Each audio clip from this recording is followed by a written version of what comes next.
Welcome to everybody, your backup plan tribe. Welcome to our show today. Yes, on paranormal activities.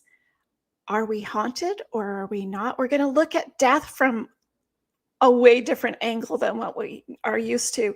You can tell I'm so excited for this show. Oh my gosh. You won't believe what we're going to talk about. We're going to talk about death in a whole other light than what we normally do. So I'm so very excited. So if you are new here, you are not going to be able to wait to get this show on the road. If my show's called Talking Taboo with Tina, brought to you by your Backup Plan app. We focus on real, raw conversations with our listeners about their journey from a life-changing event in their life. And what is your Backup Plan app? Well, it puts your life all in one place in case of any unpredictable circumstance while taking that painful aftermath out of the tragedy. What does that mean? Well, we could look at the Florida condo collapse, for example. Such a horrible tragedy with almost 100 people that died, lost their homes, lost their items. Just for that alone, just for an example, that we could be better prepared in knowing all those people lost items, and now the items are in a section in a quarantine looking at who belongs to that item. Do you know how difficult it would be to know, did my mom have that? Did my dad have that? Is that her ring? Is that her jewelry? It's crazy, but all we need is your Backup Plan app and take pictures of what's in your jewelry box, what's in your art collections, what's in your motorcycles, whatever your hobby is. You can take pictures of it and store it for insurance purposes as well as your family and friends. So I would like to tell you that, as Mike Tyson says, everyone has a plan until you get hit or punched in the face. Isn't that true? So hopefully your Backup Plan app is now your DIY app for you so that you can make a project about your life, get better prepared and better organized just in case of that wildfire, of that hurricane, of that tornado, of that cancer word, of a stroke. Poor Betty White with her stroke. So I'm an emergency preparedness coach. My name is Tina Ginn, and a best-selling author of In the Blink of an Eye. Yes, it's that quick. That's how fast things happen in your life. So prepare for the unexpected because you never know what tomorrow's going to bring. I'm a financial expert, an app developer of your Backup Plan app, and I'm located right here in beautiful Vancouver, BC. For those that are repeat visitors, thank you for coming to our channel. Please remember to like, share, and subscribe to our show. And I always bring out my hand because I want you to subscribe. Push that subscribe button so that you get notified for any upcoming videos and live shows that we do on our channel. So I'm so happy. Thank you to the American and Canadian listeners. We have a huge number of listeners from around the world, and our next biggest listener is Germany. So, meine deutsche Freunde sind unserem Podcast willkommen. Wenn Sie Kommentare haben, können Sie gern Fragen stellen. Also danke für deine Freundschaft. Danke fürs Zuhören, meine deutsche Freunde. So thank you so very much, everyone, for coming on our show. Please like, share, and subscribe, because if you've come to our show, you have found it for a reason. So share it with your friends and family. So let's get this party started with our wonderful guest, Kristy. She comes to us from Florida, but today she's actually in a Tennessee prison, and this is going to be so very exciting, you guys. So let's bring her on. There she is. Hi, Hey. Kristy. Hey, Tina, how you doing tonight? It's awesome. I'm so excited, as you can tell. Well, thank you for having me. Kristy here comes from Florida, but she's in Tennessee right now. She's with the Soul Sisters Paranormal team. Mhm. that her and her sisters created. And it's sometimes a team, right? More than two of you, and sometimes not.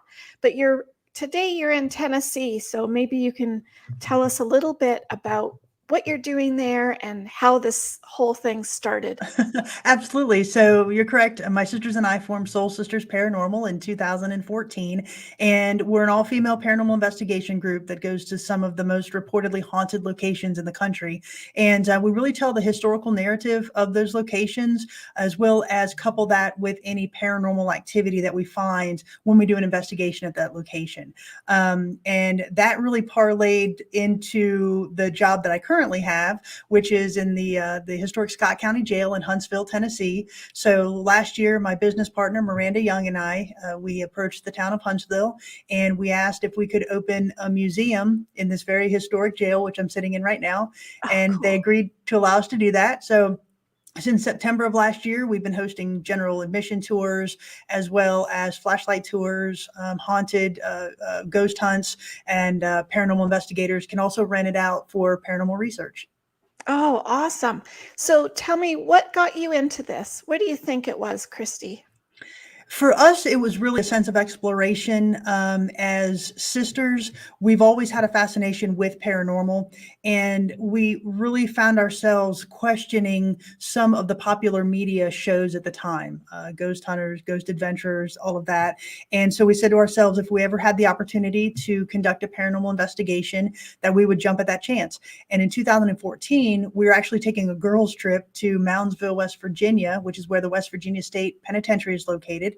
And we had a family friend that sat on the board of that facility. And he said, since you're going to be here for a few nights, why don't you take one of those nights and spend the night in the penitentiary and see if you can communicate with our spirits? And so we just did a very rudimentary investigation with a couple of digital voice recorders and some video cameras and just digital cameras. And we found some compelling things that we couldn't explain: footsteps, door slams, men's voices when there wasn't anyone in the area that was male. So that really propelled us into formulating Soul Sisters Paranormal to really kind of elevate, if as best as we could, the paranormal community in a more professional light and aspect. And how long was that empty for when you went into it then? Was it is that empty for years, that Well, the West jail? Virginia State Penitentiary was closed in 1995. That's when they moved all of the prisoners out of that, and then it did sit vacant for several years. But it's now run by the West Virginia, or the Moundsville Tourism Commission or Tourism Council, and so they have events there. They run tours through there. I think they allow movie productions to be had there.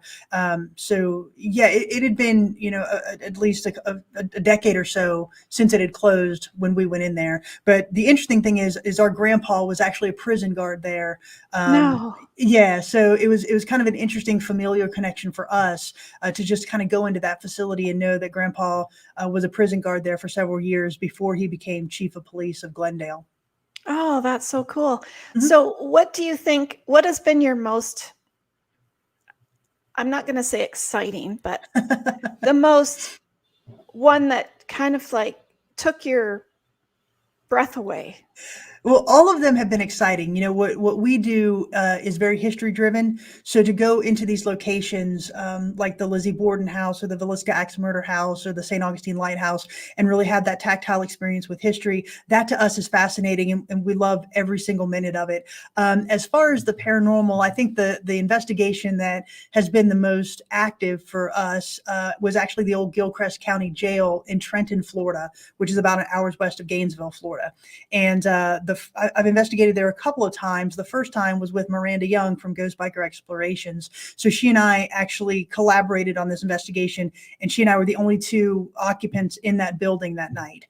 So this is a small county jail. It was built in 1928, and it was in operation until 1968.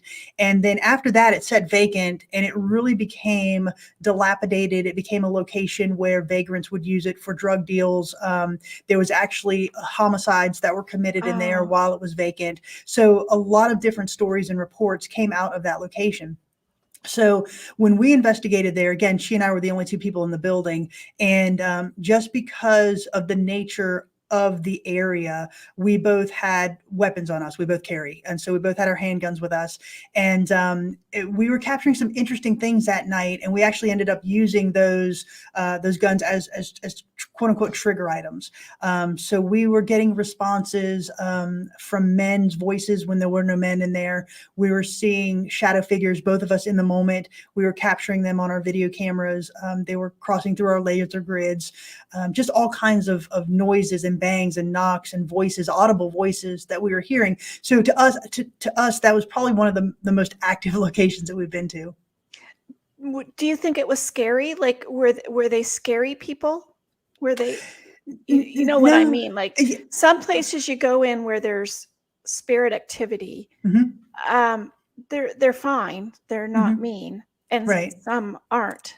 Right. You know, I can honestly say that the locations that we've gone to, and we've gone to some of the most reportedly haunted locations in the country, those bigger, quote unquote, bigger name locations like West Virginia or Trans-Allegheny or the Lizzie Borden house. And I can honestly say that we've never encountered a spirit that we would consider malicious.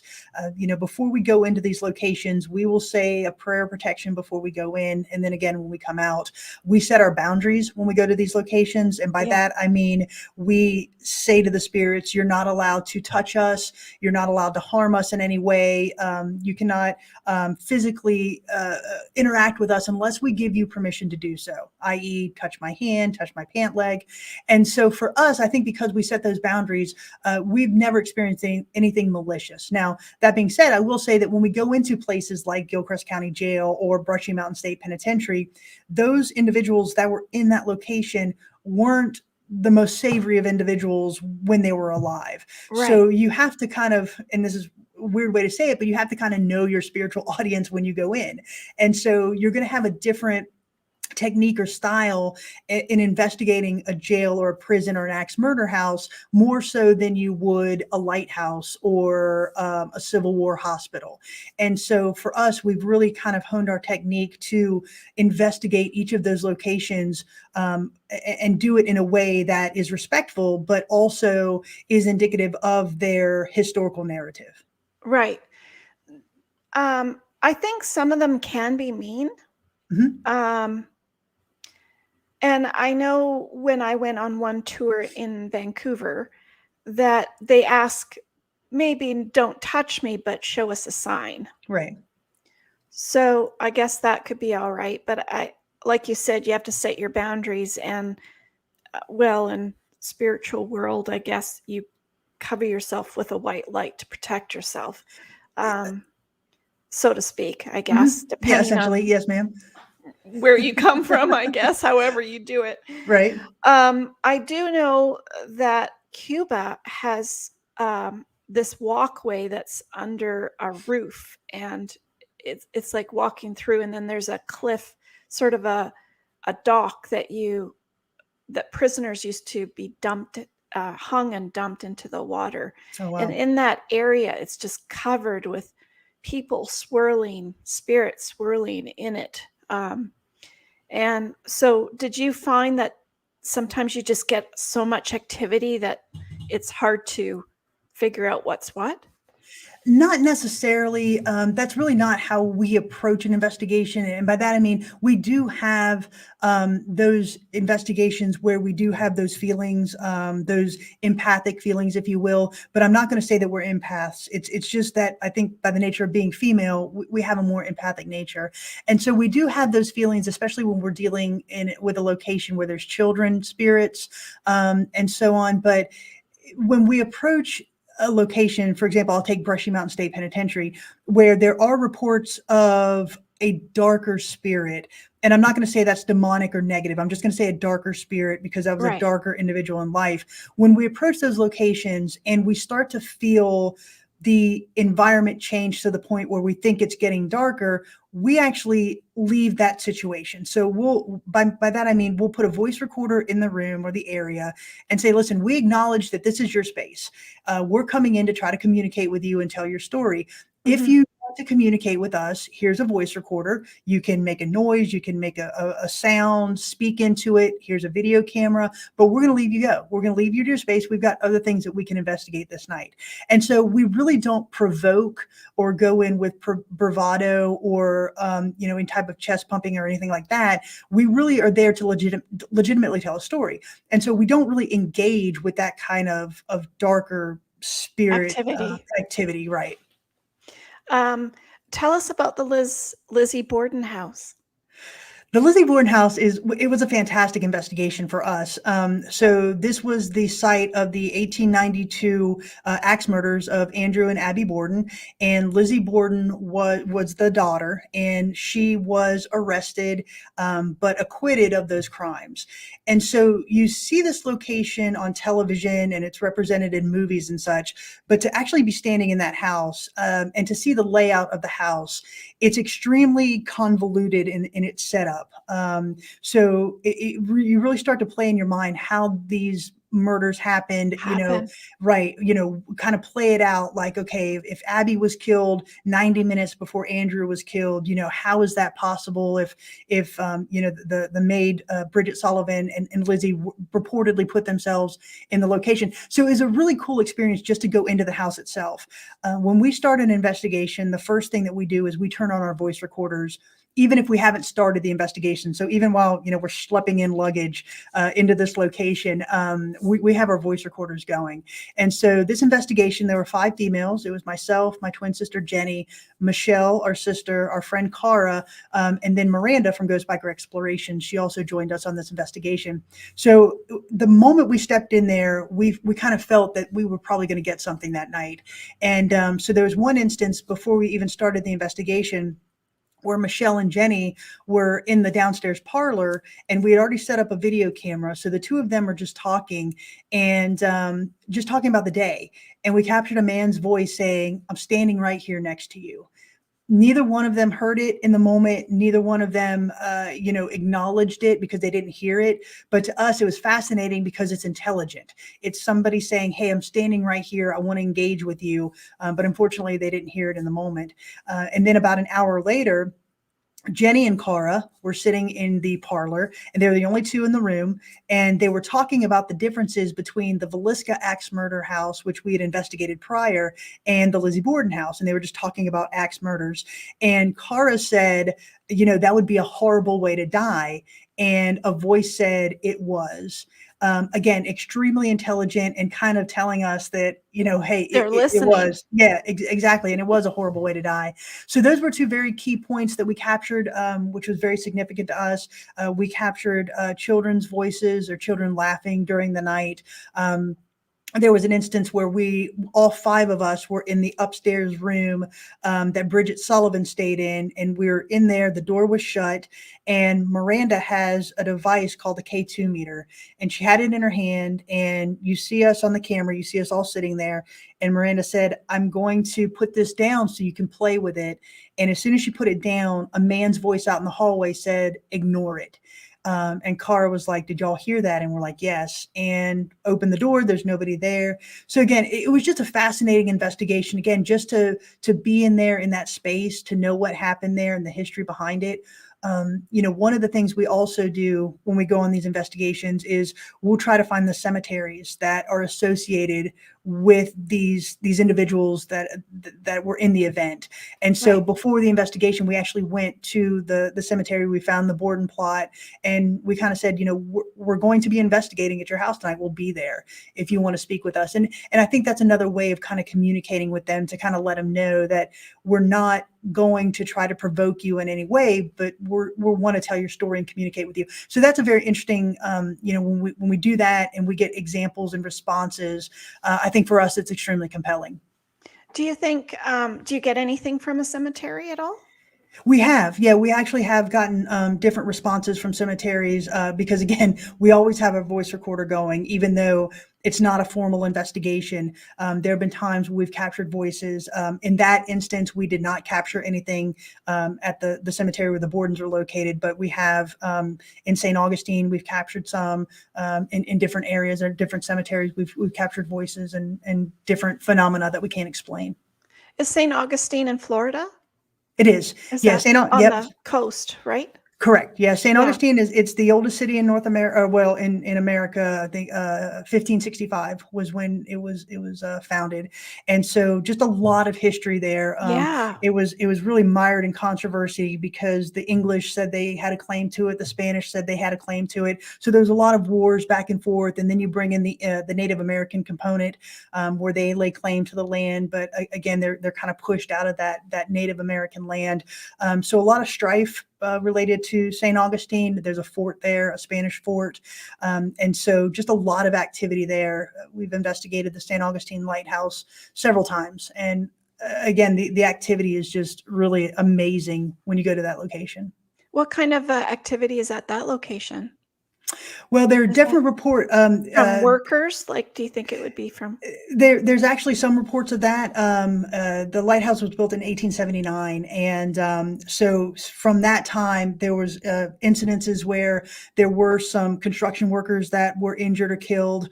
There were two children that were playing in a I don't know the technical term, but basically think of a coal car that would take items from the water up to the lighthouse, and they were playing in that little car, and the rope ended up being severed, and it ran into the water, and they both drowned.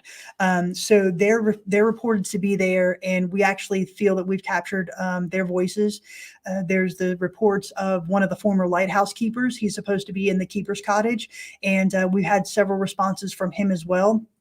Um, the interesting thing about a lighthouse is when you're investigating a building, obviously you're kind of going out, right? Out or up, but the light tower is essentially all up, and it's cylindrical, and it's very narrow, but it's very tall, obviously. Yeah. And so I believe there's 9 stories or 9 landings in that lighthouse. And so what we did when we investigated, we put a voice recorder and a video camera on each of those landings. And so there was one instance where we were sitting there, and all of us were sitting on one landing, and below us I thought I had heard somebody whistle, and so I just hummed a few bars. I went hmm, hmm, hmm, hmm, hmm. And from below a man's voice yelled up and said, "Saw you," which is extremely compelling and intelligent to us as well. So that was an example of paranormal activity there. Again, children's voices we've captured. We were in the keeper's cottage and got a very distinct smell of cigar smoke. And the reports are that the light keeper would smoke every night. He would go out onto the lanai there and smoke. So very interesting investigations both times we've been there. Apparently, he's still smoking. Yeah, exactly, exactly. Oh, isn't that amazing how they can communicate? And even, sometimes you actually hear it, and other times you, like you said, you capture it on your recorder. Mhm. It So, really is. And, I think for us as paranormal investigators, I think the fact that we go in with the intent of actually listening to their story, because, everybody hears, but not a lot of people listen. And so for us, I think the fact that we do that and legitimately for what I consider the right intentions, i.e. to tell that story, I mhm. think that's the reason why we've been very successful. We come off as a novel that are just there, one, for the historical narrative, but also to tell the story of any entities that want to communicate with us. And I think they do. I Mhm. think they do want to communicate.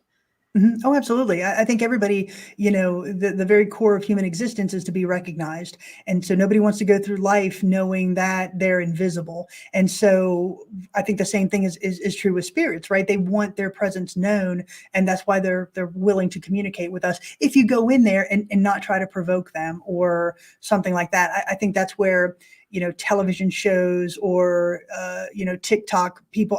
And not to say this is bad, but for us, it's a different way, a different technique. They go Right. in with this sense of we're just going to go in and have this jump scare, and try to go in and really say, oh, throw this chair, or I'm not going to know that you're here, that sort of thing. It's just a different technique for us. Like I said, we go in and we actually try to sit down and have a conversation with them. Well, I can totally see that, and I'd be right on board with you on that type of thing because, as you know, I had an experience at Alcatraz in San Mhm. Francisco, and I wish I could have captured all those voices that were yelling and laughing and screaming and talking. And it sounded like a whole bunch of guys in a pub, basically, because they didn't sound mean or anything. I just heard them all like in a pub kind of idea, Okay. where they were laughing and talking and singing and chatting with each other and saying, "Oh, look at her," type of thing. Mhm. But yeah, I can totally relate. I wonder how long they actually stay. Well, for us, we operate on three theories, really. I'd like to say we operate on three theories. The first one is that spirits. First of all, if you subscribe that to the theory that we're made up of energy and it can't be created or destroyed, then we have to go somewhere. And as a Christian with my background, I do believe that most people are going to ascend to heaven, that next realm. But I don't think that in all cases it's instantaneous. So I do believe that there are some that are closer to the veil, if you want to call it that. And I believe that it's there for that they're able to communicate with us because they either have unfinished business, that something needs to be fulfilled before they can ascend.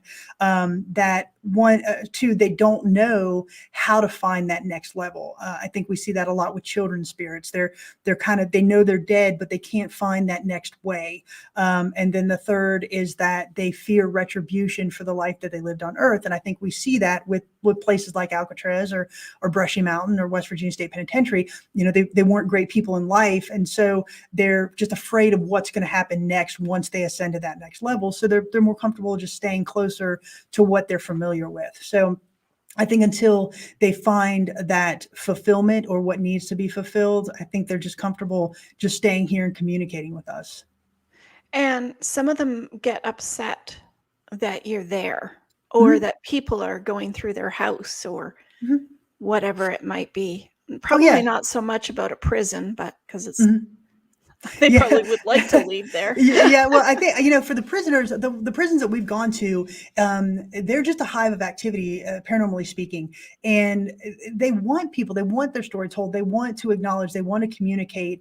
And I think, those true paranormal investigators, again, that go in with the right intentions, will get those stories. But yeah, it's like somebody walking into your house, right? And if Yeah. you don't feel comfortable with that person, then either you're not going to communicate with them or that you're going to tell them to get out. I'll go back to the old Gilchrist County Jail. When Miranda and I were investigating that first time, when we investigate, we leave stationary voice recorders and cameras up in different areas of the building. So we always have eyes and ears on the location. Yeah. And so in one instance, you can see Miranda and I leave the room and we walk downstairs, and this voice recorder in an upstairs cell captured a man's voice saying, "Kill them."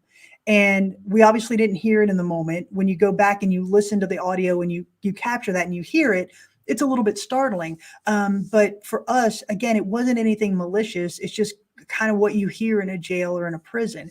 But in that instance, he probably did want us out of that location. And that again, that's fine. If we were to audibly hear that, then we'd step away and say, we'll leave you to your space and we'll go investigate somewhere else. Right. Has there been anything scary where you actually ran out? Or were you always been comfortable? We come at it from a research mindset, and Ghost Biker does the same thing, and those in the paranormal community that we're familiar with and that we respect in this field, we all come at it from a research mindset. And by that, I mean, once you're in the moment, you're kind of geared and wired to be looking for either an explanation as to what's causing it, i.e., some type of an environmental factor like noise or light pollution. Or if barring that, you're looking to find an explanation as to what that paranormal experience is, what that noise is, what that light is. And so, for us, we really kind of get into that mindset when we go into these locations. Now, I will say that there's been moments where we've been startled, you just can't hear a door slam and not be, but we've always run towards it. I'd say probably one of the most startling ones, the one that really caught us off guard, but again, we didn't leave the area. We're investigating the Grand Old Lady Hotel in Balsam, North Carolina. And again, Miranda was with us on this one as well. And this was a hotel that was built in 1905. It was extremely opulent for the time. It was part of the railway system that ran through the mountains there in North Carolina. And it's a 3-story hotel, hardwood floors, grand sweeping staircases, and it was where people would go for month-long retreats, right? So they would stay there, they would communicate, or they would commune with their fellow guests and all of that. And it really reached its heyday in the 1940s, 1950s, and then it started to decline. And then it sat vacant for several decades. And then the current owner, when she bought it, she really wanted to kind of bring it back to that former glory. So when you go now, it really is like you're stepping back in time. And so there's no televisions at all on the property, because she wants you to have that more communal atmosphere. Kind of like the 1940s kind of feel? Yeah, exactly. Kind of like that. Yep. But like I said, the hardwood, it's a beautiful location. And so when we investigated there, we had the entire location for the weekend. It was just the 3 of us, myself, my twin sister, Jenny, and Miranda. And so Miranda did her investigation. She's also a paranormal investigator. So she did her investigation on Friday, had some very compelling evidence. And then Jenny and I did our investigation on Saturday, but we all stayed in the hotel. And so on Saturday night, we decided that we were all going to sleep in a suite that was adjacent to one of the most reportedly haunted hallways in the hotel. Now, the suite, it has one door that accesses an exterior room, and then from there you go into the interior room, but only one door is between the room and the hallway. And so Miranda was sleeping in this exterior room, and Jenny and I were in the interior room. So we had video cameras and voice recorders going, so every angle of this room is captured. And you see us say goodnight, and you see Miranda turn off the light, and everything goes dark. And about 15 minutes after we said goodnight, you hear a man's voice outside the door saying, "Please don't go." It was so loud. And Miranda said, "What was that?" And I said, "There's a man standing outside our door." And she said, "Yeah, that's what I thought." And it was one of those where your hearing becomes extremely acute. You're really, your chest And you're is questioning pumping. yourself. Yeah, your chest is pumping.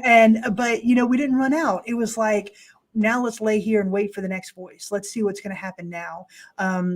So, we laid awake for a little while longer, and then, we fell asleep. But when we went back and listened to the audio, you clearly hear that voice. And then during the night, the progression of the night, while we're sleeping, you hear other voices, right? You hear other voices in the hallway. You hear things slamming in the hallway that we didn't hear in the moment. But it was an awesome experience. But, to answer your question very long-windedly, we've never run out of a location screaming at all. But you definitely felt scared in that time. What happened in that hallway? Well, through the longevity of the building, I mean, there's been instances where it was converted. They did have a medical clinic there, during some of the earlier outbreaks of different things there. They did have deaths. There was a report of a sheriff's deputy who was shot just down the road from the hotel. He was brought in and subsequently died in one of the rooms there. So just throughout the history of the location, there's been reports of death either in the building or on the property adjacent to the building. So we're not sure who the gentleman was, but it was extremely interesting that he chose the phrase, "Please don't go." Because we're in a hotel. We had just got done talking about what we were going to do, when we were going to get up and leave, when we're going to pack up our stuff, when we were going to set our alarm to get up and pack up. And so to me, again, it was an intelligent response saying, "Please don't go."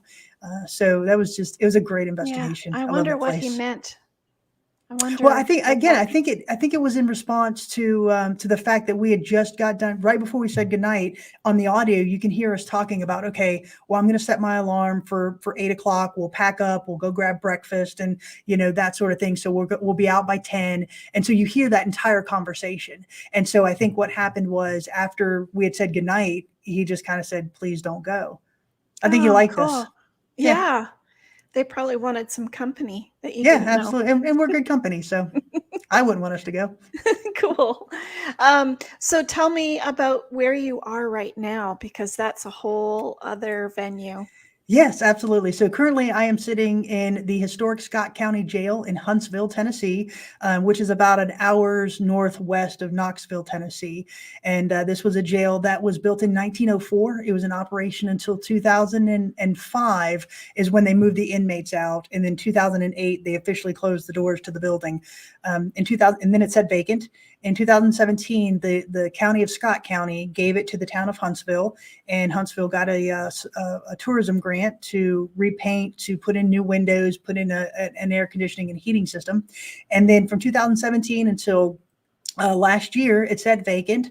And in last year, my business partner and I, Miranda from Ghost Biker Explorations, we got together and we formed a company called History Highways and Haunts, LLC. And the purpose of our company is to first open here at the jail, but also offer different highway or haunted tours, possibly motorcycle tours, different historical tours. And so that's really what our goal is. But right now we have the jail open for general museum tours. We have a law enforcement museum. We have a crime and punishment museum, really highlighting the history of Scott County, but also law enforcement in general. So you can come in and take a day tour here. But we also offer after dark tours. So we'll do historical walks. We have flashlight tours throughout the jail. We've got paranormal tours where you can investigate with Miranda and myself. And then you can also rent it for the night and conduct your own paranormal research here as well. So a lot of exciting things. We're really just getting our feet wet with it. Like I said, we started in September of last year, but so far it's been really well received. We've had 17 paranormal investigation teams in here since we opened, and almost every single one has captured something extremely compelling while they've been here. Miranda and I will be sitting here even during the day. We'll be sitting here and nobody else is in the building, and we'll hear something from upstairs, whether it be a door shut or footsteps or voices from upstairs. So for us, it's, I like to say it's a very small footprint, but it has a pretty big paranormal punch. Do any of the sounds that you've heard from there go along with the history? Because that has quite the history to it, you were telling me. Yeah, absolutely. Some of it does. So, for example, and we like to say that here in Huntsville, we're kind of the buckle of the Bible Belt, right? So, I think there's 100 churches in this county alone, and so one of the sheriffs who was elected in 1925, he was actually a Baptist minister who was elected sheriff, and he ran on the campaign of getting rid of the moonshiners, and in August of 1925, he went to arrest a moonshiner, and he was bringing him back in here to the jail. He was standing right outside the front door, and he was shot ambush style and killed.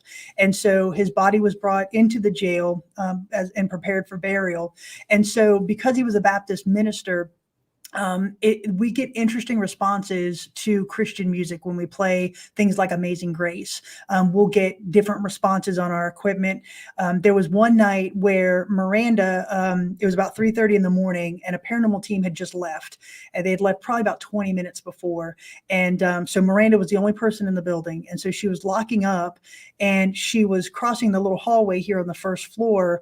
And behind it is the stairwell that goes up to the second and third floor. So as she was crossing the hallway, she heard a man start humming and then clear its throat and start humming again.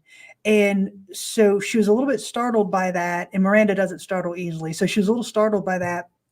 So when she went into the room where she had her stuff, we actually have a security camera in there. So you see her walk in, she collects her stuff, and she leaves. But as she walks in, the voice recorder captured two voices, both male, and one said, "There she is," and the other one said, "Not so loud next time."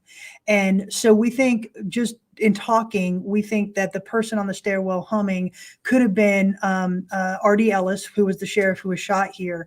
And then the voice inside the gift shop, the first one was him as well, saying, "There she is." And then somebody else said, "Not so loud next time," i.e. don't hum so loud next time. And so in response, we do think that there's some things going on here that are related to his death and some other deaths that happened in the jail. Wow.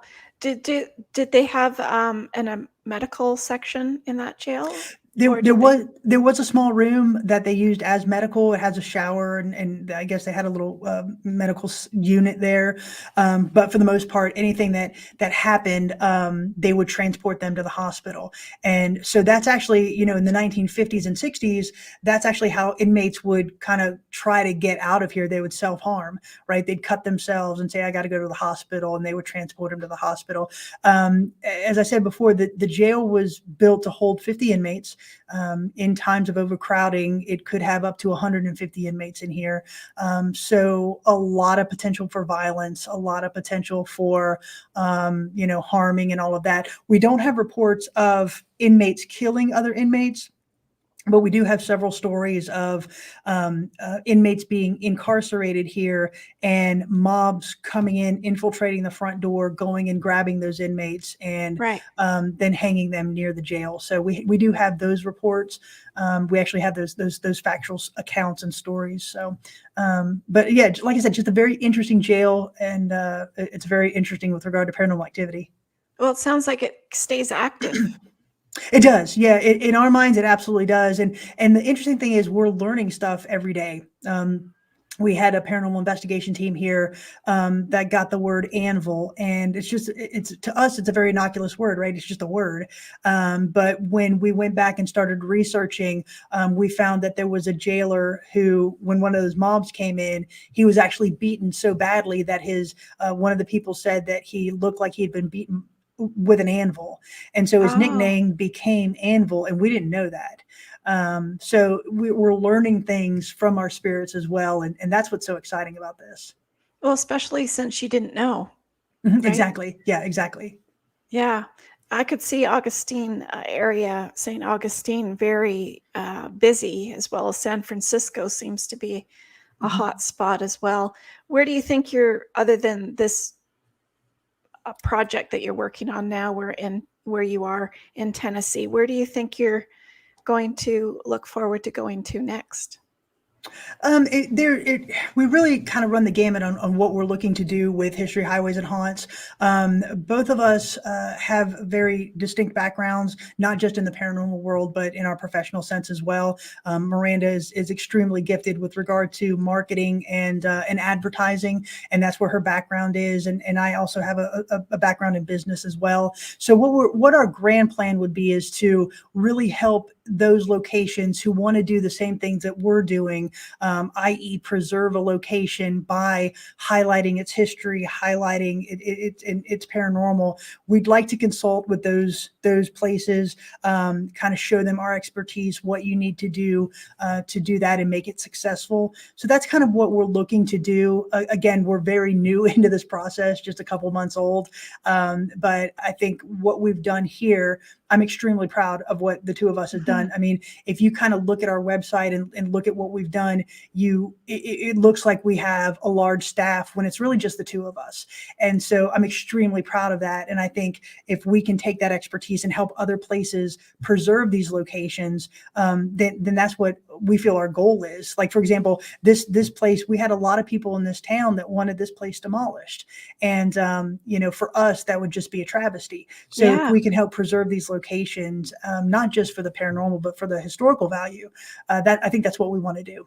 absolutely. There's so much history Mhm. and culture that comes Mhm. along with all of that. What about the Salem that you visited? The Trans-Allegheny Lunatic Asylum. Yeah. So Such a that one, funny name. it was. So this is actually a very interesting location. So this is in Weston, West Virginia. It was built in 1864 and was in operation until 1994. And so this building, it's when you drive up on it, it sits on about 26 acres. It's the largest hand stone cut building in North America. It is enormous, and it was built by Thomas Kirkbride, and his medical plan was based on the fact that he felt that if you were unfortunate enough to be born with a mental deficiency, that shouldn't deprive you of luxury. And so he built this very opulent building with the mindset of a low patient to doctor ratio, a lot of sunlight, a lot of opulence. So you've got these grand patient rooms.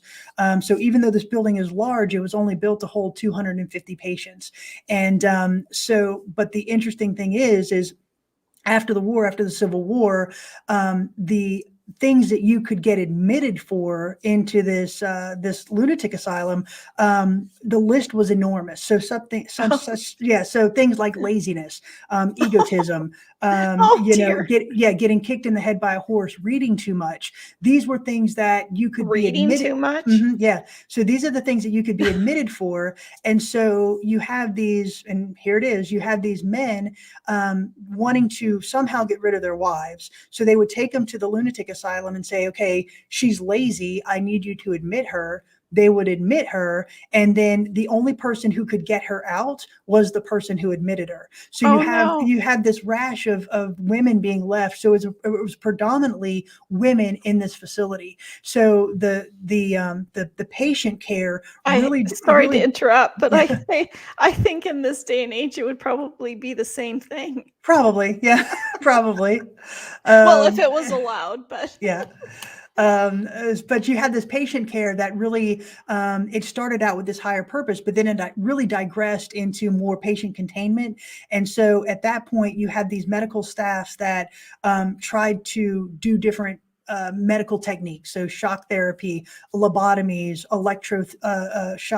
cold water bath treatments. These are all things that happen inside this building. And so when you think about that, you've got this building where all of this is happening, and it's very intense, a lot of emotion, a lot of negative emotion.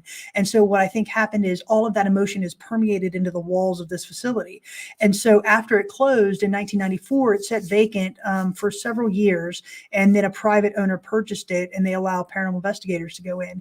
And so when we went in, again, you're struck by the grandeur of the facility, but you really start to feel that oppressiveness, right? That sense of almost doom. Yeah, that sense of doom almost. But one of the fascinating things that happened, well, there were several, but this location, there was myself, my twin sister Jenny, Michelle, Cara, and our friend Christopher. So there were 5 of us and 2 docents that had to stay on site for security reasons. And so all 7 of us were in this one hallway at the far end of the building, and we heard this blood-curdling scream from the other end of the hallway. It's probably one of the best screams that we've captured on audio before. And so that was very intense. We were upstairs on the 3rd floor in a room that is said to be inhabited by a child spirit, and her name is Emily. And there's no power in this building up on these upper floors. And so when we have a device that's designed to measure energy, and there's no energy in the room or acting upon it, theoretically, the light array on this device should not go off in any way. Right. And so they're called K2 meters. So we set a K2 meter balloon and a flashlight on the windowsill in this room. And so we were just trying to communicate with Emily, and we said, if you're here, can you touch one of the items on the window? The balloon starts to roll off, the flashlight turns on, and the light array on the K2 meter all simultaneously start going off. That to us is extremely compelling. That says that something is acting upon it when we're asking it to alarm. And so yeah, the Trans-Allegheny Lunatic Asylum it's just a fascinating location, and I really want to get back there because that was actually our second investigation. So I want to get back there to really use the techniques that we've learned since then. Would you say that there was mean things done there, or were they all fine?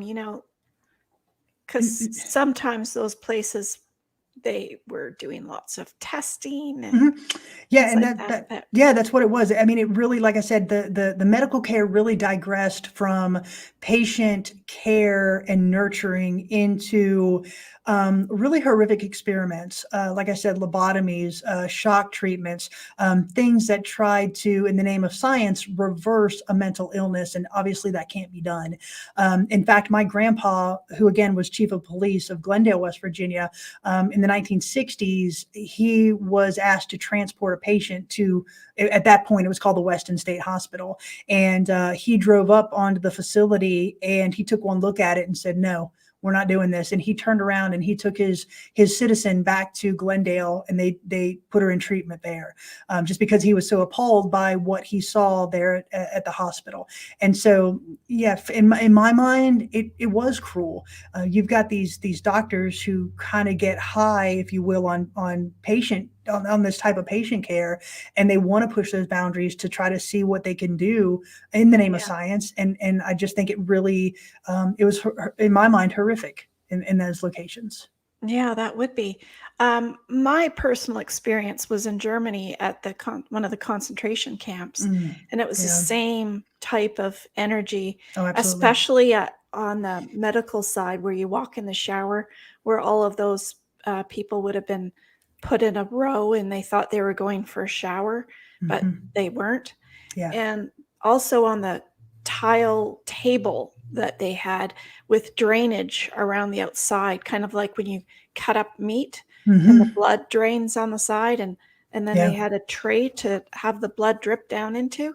Hmm. I Horrific. mean, you don't see the blood or anything, but oh my, like the energy there is Mhm. crazy.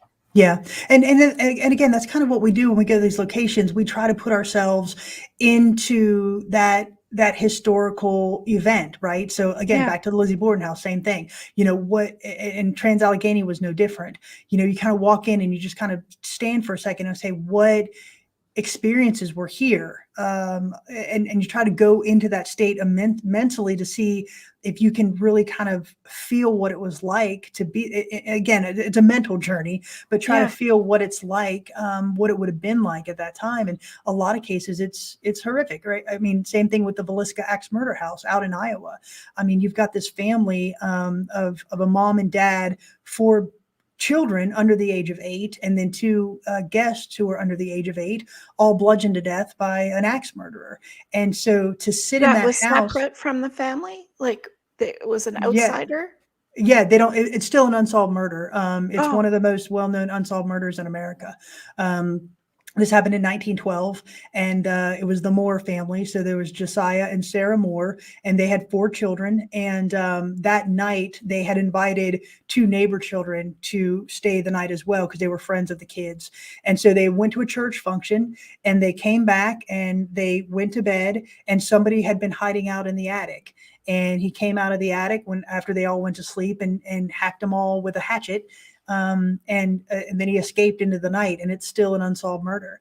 And so wow. again, when you walk into that room or into that house, you kind of try to put yourself into what it would have been like on that night. You go into one of the bedrooms, and the axe marks, because as the assailant was swinging the axe, the head of the axe was hitting the wall behind him, and so those marks are still there. And so it's morbidly fascinating, but at the same time, it's horrific to be in these locations. But again, if we can go in and tell the story of these locations, not just the paranormal story, but also the historical story, Mhm. and bring that to an audience, I think that is really what our job is. That's amazing. Especially especially to see that it's been there, Mhm. like it's just not a story. Right. Yeah. There's Exactly. facts of it actually Hmm. being there. Yeah. Was there lots of activity in the attic? Because if he hung out there, it must have been busy. There was. We captured some interesting things. Again, this was an investigation where there was just all females. There was 5 of us, and first of all, it's a very small house, much smaller than you would think an Iowa farmhouse would be, but small, very small footprint. And so we actually, as a full team of 5, we didn't go into the house as all 5 of us. We went into subgroups. So 3 of us would go, 2 of us would go, 1 of us would go, because it was so small. We didn't want to really contaminate it with all 5 of us being in there. And so there was one instance where Cara and Kim were walking up the stairs, and you can hear them walk up the stairs, but the voice recorder in the attic captured a man's voice saying downstairs where the girls were sleeping. And Ina and Lena Stillinger, who are the 2 guests, they were sleeping downstairs when they were killed. So that was fascinating. There was one instance where Jenny and Michelle were doing what we call an EVP session in the room where the children were killed. The other 4 children Yeah. were killed. And so they were asking questions and all that. And when the session ended, they stood up, and Michelle got a really bad headache. So you see her on the camera, you see her kind of grab her head and say, I just got a really bad headache. And Jenny said, well, let's go outside and get you some water. And as they're leaving, you capture a child's voice saying, I didn't do that. Again, extremely Huh. intelligent. So yeah, so that was really cool. And just different things like that. So we were capturing some things that, again, we couldn't explain. Do you know the exact history when you go into the location of all the specific details? Or do you wait to do it and then put the pieces together to do the research and say, oh, well, that's probably what happened there? Or, And that's a great question. Generally, we like to know the history, and for the most part, we do. I mean, for us as paranormal investigators, the Villisca Axe Murder House, Lizzie Borden House. I mean, these are very well known locations, and you just kind of grow in the community knowing the history of those things. yeah. But there are other times where we say, okay, we know the general history, but we don't want specifics because we want to see if we can find the answers while we're there, and Mhm. then do the historical deep dive afterwards to see if we can cross reference. One of the interesting things about the historic Scott County Jail where I'm at right now, we're actually going to start a very cool research project that neither Miranda or I have ever seen before in the paranormal community. And what we've done is we have an item. It was given to us by a former detective who worked here in the jail, and he worked throughout the county for many years.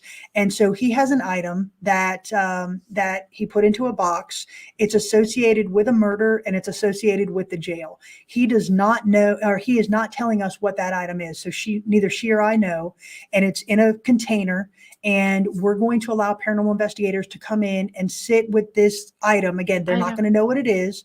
They're going to sit with the container and try to get answers based on their techniques. So whether you are a medium or a psychic or you use dowsing rods or whatever, you're going to be able to sit with this item and try to allow the building and the spirits to tell us about the item. The And item. so, Mhm. yeah, so what they're going to do is they're not going to be allowed to film it in any way. There's no pictures. You can't take any pictures.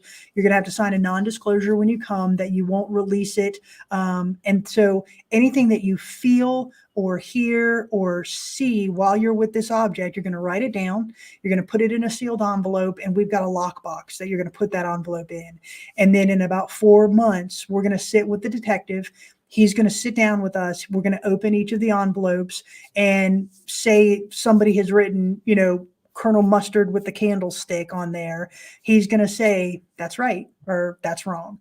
And so for us, it's really one of the most interesting experiments because it takes the bias out of it. Mhm. Nobody outside of being in that room is going to know what it looks like or anything like that. So for us, it's really one of these experiments that is true paranormal research, and we're extremely excited to start this. So to kind of go back to what you're asking before, this is an item where you can't research it prior because you don't know what it is, and you can't research it after because again you don't know what it is. And Yeah. for us, it's going to be really cool to see if our spirits are willing to give away the secrets of what's in this container.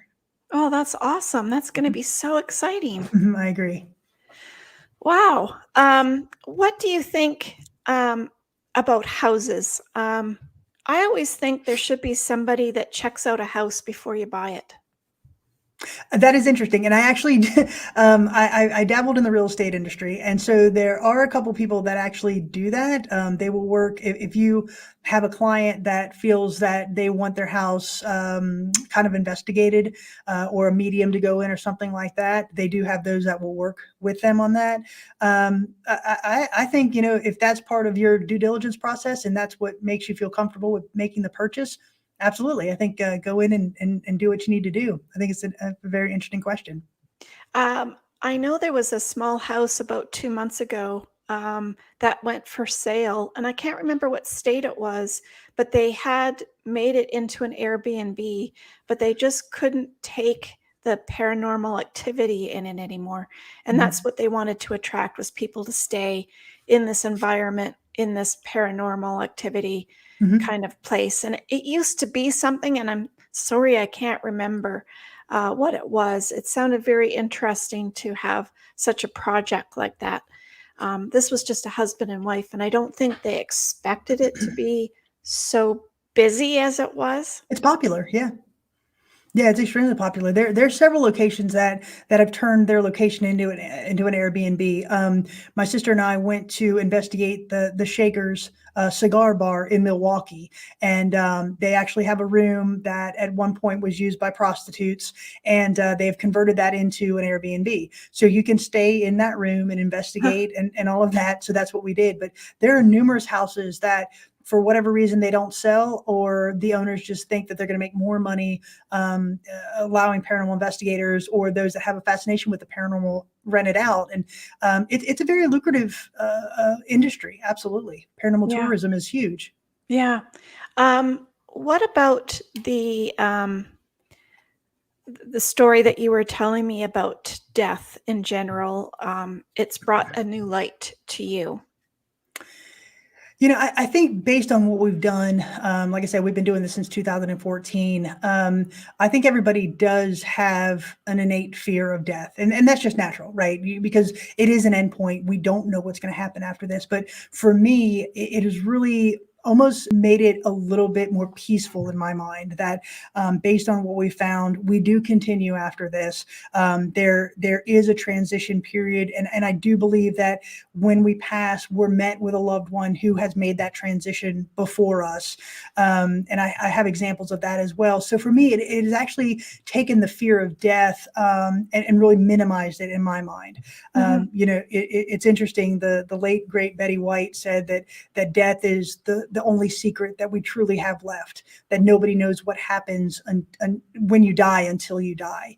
And so I think that's very true. It is a secret because we don't know. Everything that we're working with is based on theory, but the things that we've found, the compelling evidence that we've found, the voices, the light anomalies, it does lead me to believe that we do go on. And that to me, again, has been very peaceful. It's something that has really allowed me to grow spiritually, and then just kind of know that it's going to be okay. Yeah, that you're safe. Mm-hmm. I think I don't know, the religion, the Christianity part makes me scared, or it has made me scared. But seeing what you are talking about, seeing it personally, has made me look at death in a different light. Mm-hmm. Like you are going to another place. Mm-hmm.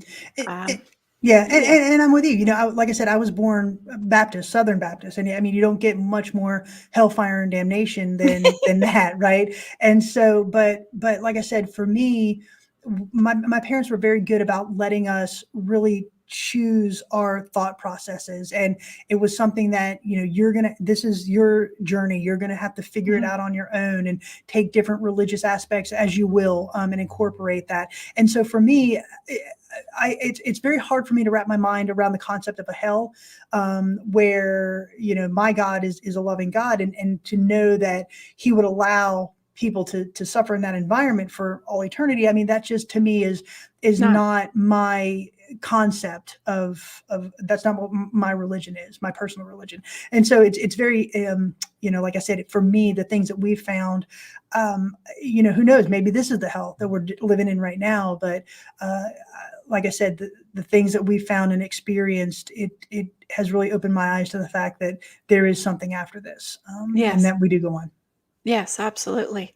What kind of, I could go on and ask you more and more questions all the time, especially those, I'm not sure what their names were, but there were the guillotines. Were there any places that you checked out with guillotines? No, ma'am. There was never really a big guillotine problem here in the U.S. I know, obviously, they were big in France during the French Revolution and stuff, but no, ma'am. There's not any locations that I know of. I mean, there may be some, but not off the top of my head. I don't know of any places where a guillotine was used here in the States. Because I bet there would be so many stories around all of that. Do you want to go to Europe and check out different things there?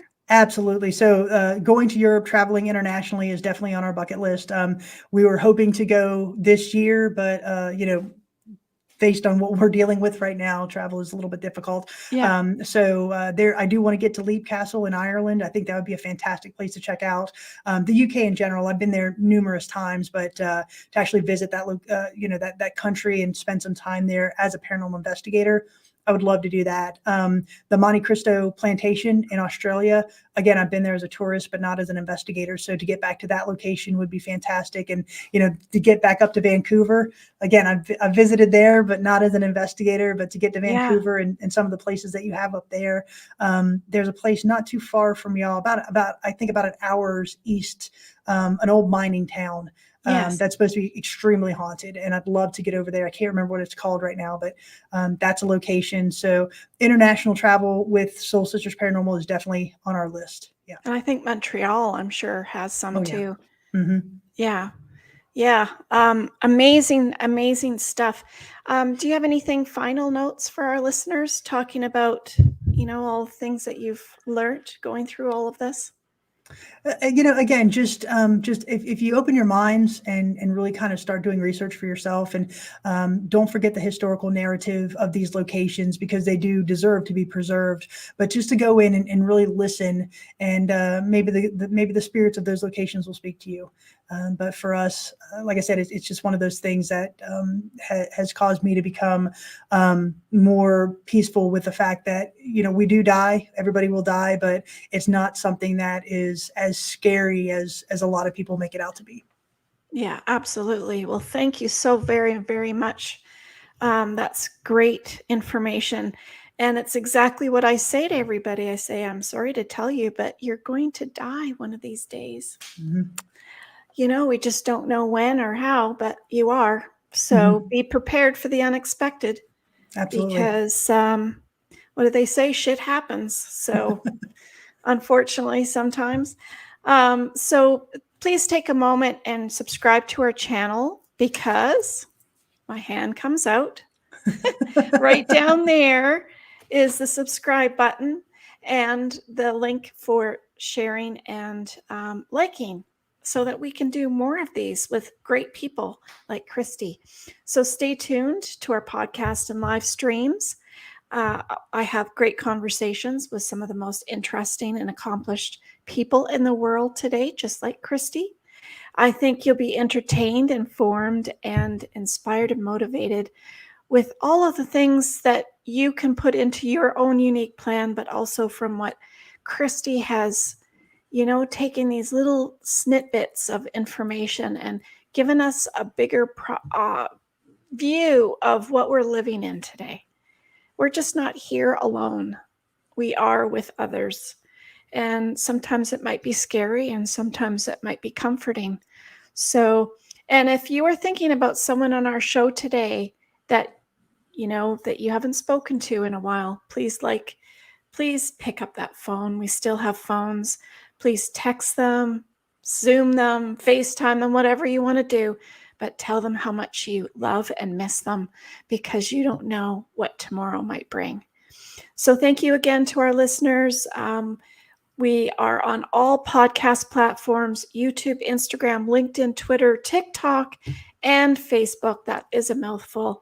And we have a Facebook group that is designed for like-minded community to have a location where people can be a part of and ask each other questions about things, estate planning. It might be what to do when your aunt does this or that, or doesn't do this, or might be a parent.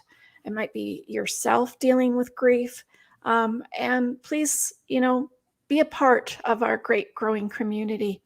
And so thank you for sharing and being here with us today. I really, really appreciate it. And I know you know who Carol Burnett is. And I always end our podcast with Carol Burnett. I'm so glad we had this time together just to have a laugh or sing a song. Seems we just get started, and before you know it, comes a time we have to say so long. So long, my friends. Stay safe, be kind. Thank you, Kristy, for coming on our show today. Thank you, Tina. We're going to have you come back, I'm sure, with some more fun experiences and stories that you can share with us. So Absolutely. thank you. Yeah, awesome. So thank you. Expect the unexpected. Stay safe, be kind, especially during this pandemic, everybody. Till next time. Bye.